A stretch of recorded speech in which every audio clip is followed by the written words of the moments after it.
All right, Darcy, thanks so much. What to do when your world is turned upside down. That's the title of and premise behind a book by author Sandra Anita Beard. This morning, Miss Beard's here with a story she hopes will inspire others. First of all, thank you so much for being here this morning. I have read parts of the book, so I know what this is about. Tell our viewers at home what this book is about.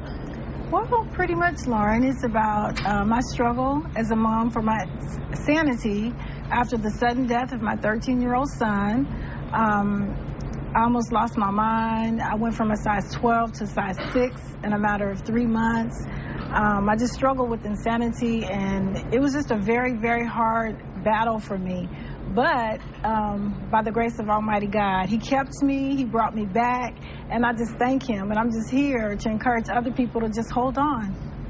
Talk to us about January 12th, 2000, I think is the day I remember. What happened?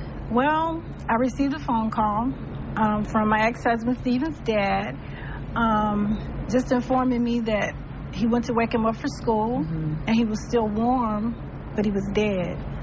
So he died in his sleep, you know. So I thank God that, you know, hopefully he didn't suffer. And, you know, it must have been nice to go to sleep in one world and wake up in another.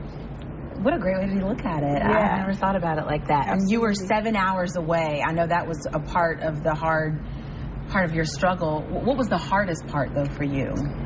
Well, the hardest part was just struggling with guilt,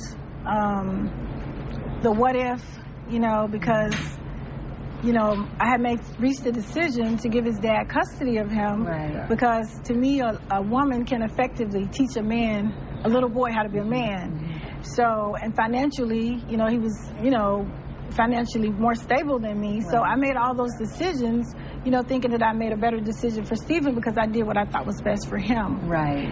And so in my mind, you know, I was just struggling with, what if I had not done that? What if I had, you know, kept him? Would he still be here?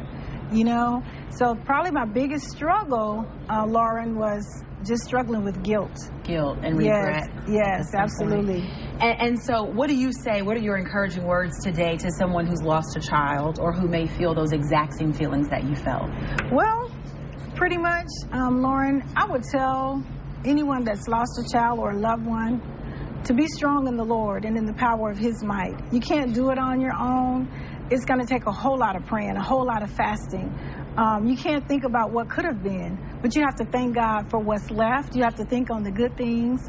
I would encourage anyone to not run away from God, but run to God, because, you know, He is our strength. You know, and without Him, we can do nothing. So if I had not had a relationship with God, I would have literally died myself. And I almost did. And as you read the book, you'll see that. You know, I did feel like giving up. Right. But, you know, I just thank God that I did have a relationship with Him. And you have to surround yourself with positive people. You have to surround yourself with a lot of saints that don't just talk the word, but live the word.